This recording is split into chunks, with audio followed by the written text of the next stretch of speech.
जय मंडल।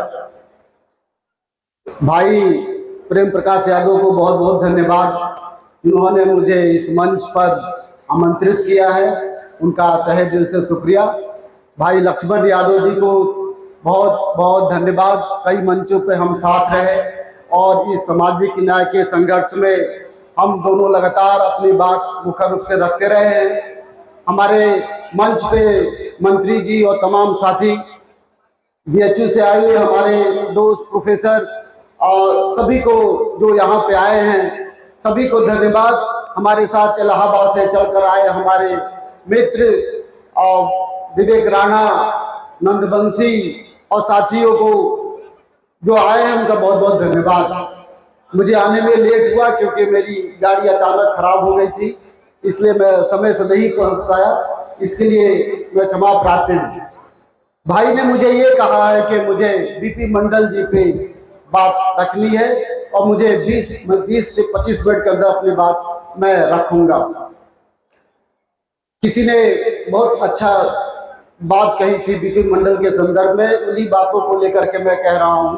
और अक्सर मैं ये बात कहता हूं कि दिल की शहादत से क्या पूछिए, दिल की शहादत से क्या पूछिए, जब हाथों में अपना सर ले लिया, कत्ल होने से कहाँ डरे, जब कातिलों के मोहल्ले में घर ले लिया। साथियों, बीपी मंडल जी का जो जीवनी है वो बहुत संघर्ष भरा रहा है सामाजिक न्याय के पक्ष में। व्यक्तिगत रूप में वो बहुत एक जमींदार फैमिली से बिलोंग करते थे और काफी अच्छा पैसा था।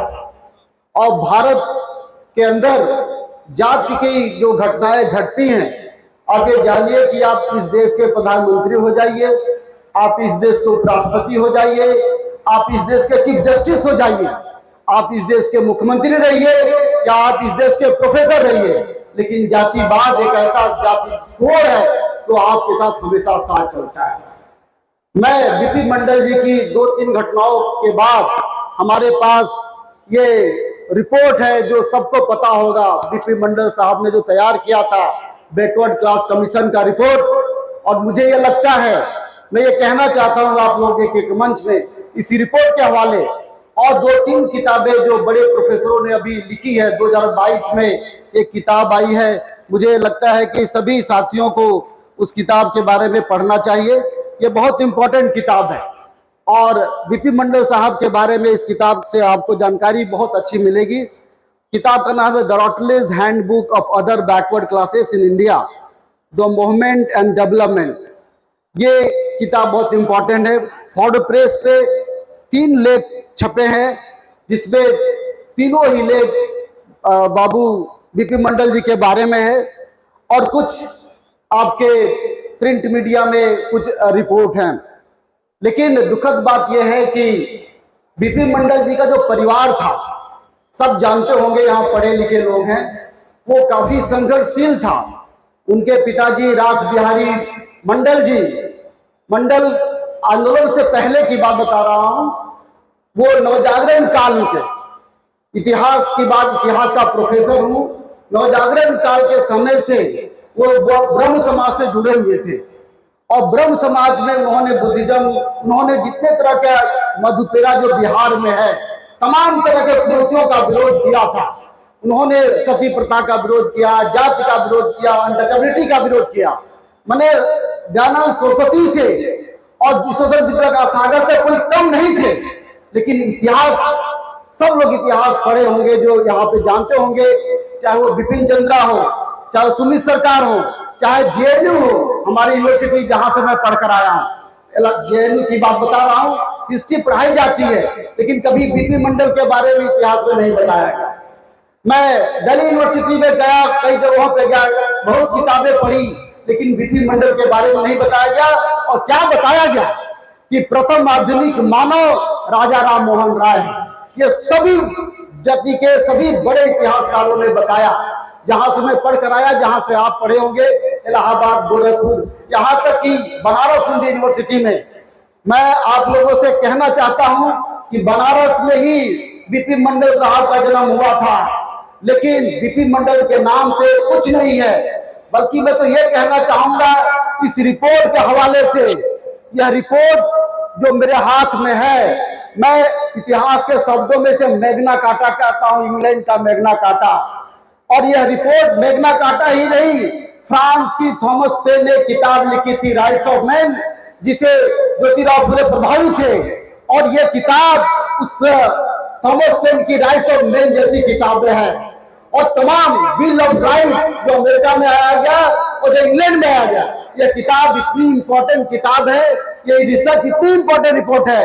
लेकिन दोस्तों, इसी रिपोर्ट के हवाले से, इसी किताब के हवाले से ये बताया जा रहा है कि इस रिपोर्ट को बहुत कम लोगों ने पढ़ा है।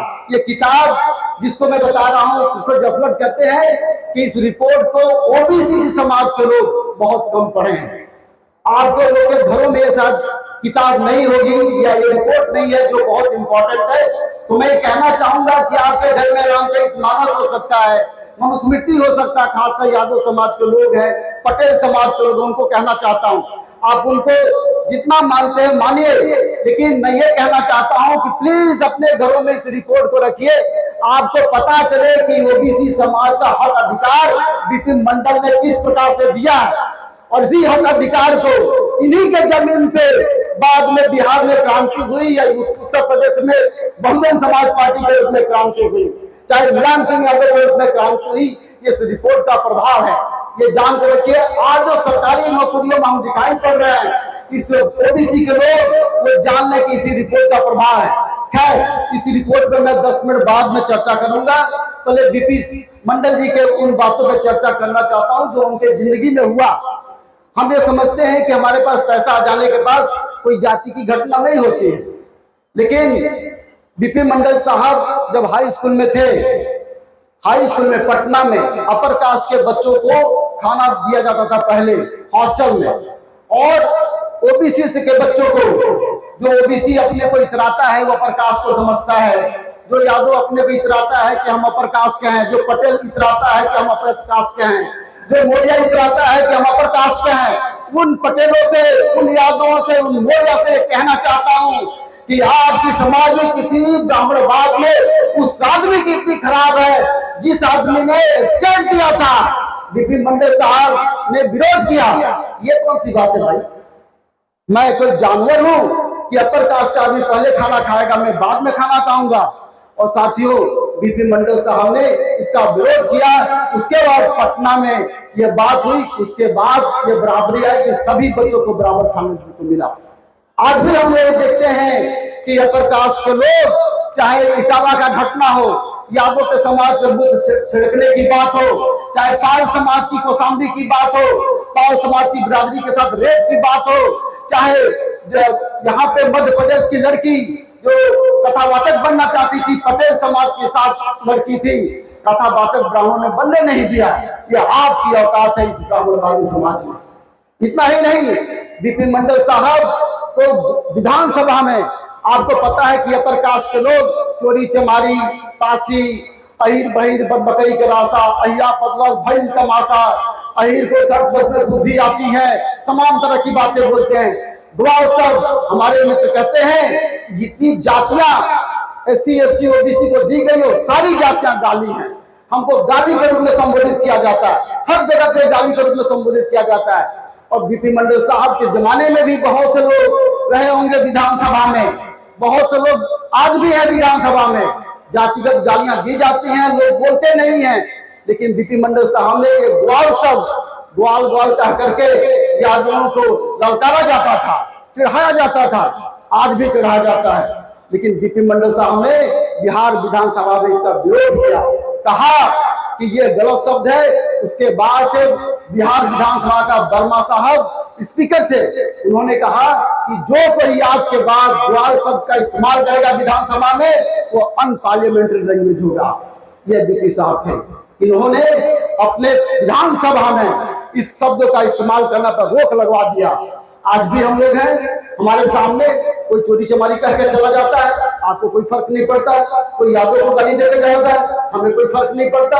हमें फर्क पड़ना चाहिए। यदि आपको फर्क नहीं पड़ रहा है तो आप बहुजन समाज के उन आदर्शों पे चलने वाले लोग नहीं है। हम भाषण सुन के चले जाएंगे, कह के चले जाएंगे, हमारे लोग मारे जाएंगे, मार खाए हैं, मारे जाएंगे, लेकिन हमारा बहुजन समाज आज तक जाग नहीं पाया। इसके वजह से तीसरी घटना बता रहा हूं। बीपी मंडल साहब ने विधानसभा के अतिरिक्त मिथिला यूनिवर्सिटी, मिथिला का मतलब ब्राह्मण होता, मैथिली ब्राह्मण होता है, मैथिली यूनिवर्सिटी का नामांकन चल रहा था। विधानसभा में किसी ने कहा, बीपी मंडल साहब ने कहा कि हम यूनिवर्सिटी का नाम मैथिली को होने नहीं देंगे, न चाहते हैं। तो लोगों ने कहा, अरे भाई आपको क्या दिक्कत है, अभी तो मैथिली हैं, अभी तो कोशिश करते हैं। उन्होंने कहा कि मैथिली जो जमीन है वो हमारी माँ हो सकती है, लेकिन ब्राह्मण समुदाय हमारा कभी आदर्श नहीं हो सकता। और उन्होंने कहावत कही जो मैं लिख के लाया हूं, ये कहावत बहुत इंपॉर्टेंट है और ये मैं आपको बता रहा हूं। इन्होंने क्या कहा इसी संदर्भ में, इन्होंने कहा, ये जो मैथिली सुरेंद्र झा सुमन नामक व्यक्ति ने कहा कि आप भी मैथिली हैं, तो उन्होंने कहा कि मैथिली एरिया हमारी माँ हो सकती है, ब्राह्मण हमारा कभी आदर्श नहीं हो सकता। उन्होंने क्या कहा, गया बास जहां बगुला बैठे, कहावत बताया, गया बास जहां बगुला बैठे, गया राज जहां मैथिली बैठे। यहां मैथिली का मतलब वो राज जहां ब्राह्मण आएगा वो आपका राज चला जाएगा। तो जहां पे ब्राह्मणवादी लोग जाते हैं, चाहे वो समाजवादी पार्टी में हो या बहुजन समाज पार्टी में हो, चाहे कम्युनिस्ट पार्टी में हो, चाहे कांग्रेस के लोग तो खुद ही ऐसे हैं, चाहे कोई समाज के लोग हो, आप इस कम्युनिटी को देखिए, वो हमेशा आपका झगड़ा लगाता है। ये बात मैं नहीं कह रहा हूं, ये बीपी मंडल साहब ने कहा। और मधुपुरा के बारे में चैलेंज किया गया कि नहीं भाई, समाजवाद का ये जगह है, राम और लोहिया से तमाम लोग जाते थे और मधुपुरा के बारे में कहते थे कि ये एरिया अहिरों का है, कुछ लोग ब्राह्मण लोग कहते थे अहिरों का है। तो बीपी मंडल चिढ़ाते थे। या एक कहावत है, कहावत यह है, उन्होंने कहा था, रोम है पोप का, ये शब्द है, रोम है पोप का, मधुपुरा है गोप का। मैंने रोम पोप है और मधुपुरा जो यादव का बस्ती है, यादवों का है। और अभी जानिए कि मधुपुरा में चौथी घटना में बता रहा हूं, उसके बाद मंडल कमीशन पे आऊंगा। चौथी घटना में यहाँ पे इन्होंने, चूंकि ये बहुत जमींदारी फैमिली के थे और बहुत ज्यादा कंस्ट्रक्शन का काम किया, गरीबों को, दलितों को, समाज को बहुत पैसा दिया, बहुत जमीन दिया। इस बात से अपर कास्ट के लोग चिढ़ते थे। और बीपी मंडल साहब विधानसभा में थे, कुर्मी समाज के लोगों को राजपूत के लोगों ने वहां पे मारा पीटा, तहस नहस किया, बलात्कार किया। बीपी मंडल साहब उस वक्त कांग्रेस के साथ, कांग्रेस के पार्टी के साथ थे। जब बीपी मंडल साहब विधानसभा में यह मुद्दा उठाया कि देखिए राजपूत के लोगों ने कुर्मी समुदाय के लोगों को बहुत मारा पीटा, बहुत बलात्कार किया, तमाम तरह की घटनाएं हुई, तो उस समय का मुख्यमंत्री ने कहा कि तुम्हें इतना दर्द क्यों हो रहा है, तुम्हें क्या तकलीफ है, तुम क्यों इस तरह का मुद्दा उठा रहे हो, तुम तो राजघराने के बच्चे हो, तुम्हारे साथ तो नहीं हो रहा। तो बीपी मंडल साहब ने कहा, जैसे मौर्य जी कह रहे थे बाबू जगदीश कुशवाहा के बारे में, कि ये हमारे समाज की बात है, हमारे बहुजन समाज की बात है, और हम इस जो लड़ाई झगड़ा है इसका मुद्दा उठाते रहेंगे। और उन्होंने इसके लिए उन कुर्मी समाज के लिए जा करके बात किया, विधानसभा में मुद्दा उठाया, और यहाँ तक कि कांग्रेस जो दबाव बना रही थी, कांग्रेस से रिश्ता तोड़ दिया। ये थे, ये बीपी मंडल साहब थे। ये चार प्रमुख घटनाएं, मैं और भी है, एक और घटना बता देना चाहता हूं कि जब आपका बेटा, लक्ष्मण भाई का एक कोटेशन याद आता है मुझे, ये कहते थे कि जब आपका बेटा हाई स्कूल पास करेगा, कोई और पास करेगा, तो अपर कास्ट का आदमी खुश हो जाता है, लेकिन जब आपका बेटा टॉप करेगा तो वही ब्राह्मण जो ये कहता है कि आप दलितों को, ओबीसी को पढ़ना चाहिए, जब आपका बेटा टॉप करता है तो उनको पेट में मोर होती है, तकलीफ होता है। आप देखिएगा जब हमारे लोग टॉप करते हैं, प्रोफेसर बनते हैं, तो ब्राह्मण का व्यक्ति या अपर कास्ट का व्यक्ति आपको पचा नहीं पाता है। बीपी मंडल साहब जब मुख्यमंत्री थे और बरौनी में रिसाव चल रहा था, पाइप फट गई थी और उससे गैस, उससे तेल बहने लगा, तो एक ब्राह्मण सर्मानंद झा ने कहा, अरे जब मुख्यमंत्री पिछड़े वर्ग का होगा तो तेल में आग नहीं लगेगी तो क्या होगा? ये आपकी औकात है? किसको बोल रहा है? मुख्यमंत्री को बोला गया। जैसे अखिलेश यादव की आंख तब खुली जब उनके घर को गंगा जल से पवित्र किया गया, उससे पहले आंख नहीं खुली थी। आप देखिए कि हमारे मुख्यमंत्रियों के साथ ये दशा हो रहा है तो आम लोगों का क्या दशा होगा? जो यादव समाज गांव में बिलोंग करते, जो कुर्मी गांव में, उनके साथ क्या दशा होगा? मैं इस कहानी के माध्यम से ये कहना चाहता हूं कि हमारे बहुजन समाज के लोगों, इस मंडल कमीशन रिपोर्ट में लिखा गया है कि जब मंडल कमीशन रिपोर्ट लागू हुआ तो अपर कास्ट के लोगों ने ओबीसी के साथ मिल करके अपने आप को आत्मदाह करना शुरू किया। काशीनाथ यादव आजकल ये इसमें समाजवादी पार्टी में है, पहले बीएसपी में थे, उनका बिरहा आप लोग सुनिएगा।